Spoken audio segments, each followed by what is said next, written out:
Microsoft just released Windows 11 Insider Preview build 28020.2236, but there's something strange about this update. Unlike most Insider builds, Microsoft didn't explain what's actually new. No feature list, no major announcements, almost nothing. So I installed it on my PC and spent time exploring the build myself to find out whether there's anything hidden inside. Let's see if this update is actually worth installing. Before we start, here's proof that I'm running the update right now. As you can see, the system is running version 26H1 with OS build 28020.2236. Everything you are about to see comes directly from my testing. The first place I checked was the Start menu.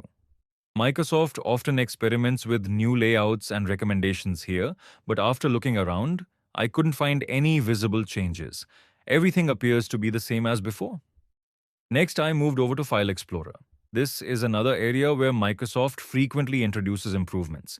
I checked the home page, this PC, navigation pane, and even the right-click context menus. At least visually, I couldn't spot any major changes in this build. After that, I opened the Settings app and started digging through the usual sections.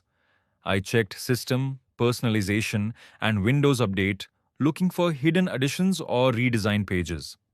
Once again, there were no obvious user-facing changes during my testing. I then moved to the Taskbar and System tray. I checked Widgets, Search, Quick Settings, and the Notification area. Just like the other areas, everything appears to remain unchanged. At this point, I was expecting to find at least one new feature, but so far this build looked almost identical to the previous release. That's when I decided to check Microsoft's official announcement, and what I found was surprising.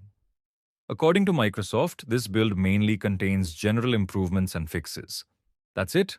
No new feature highlights, no major interface changes, and no detailed explanation of what's new. Even though there aren't any flashy new features, this update is still important for Windows insiders. Microsoft often uses builds like this to improve stability, test backend changes, and prepare Windows for larger updates coming in future releases. These smaller builds may not look exciting, but they're often laying the groundwork for features that arrive later. So that's everything I found in Windows 11, build 28020.2236. Did you notice anything new after installing this update? If you discovered a hidden feature or change that I missed, let everyone know in the comments below.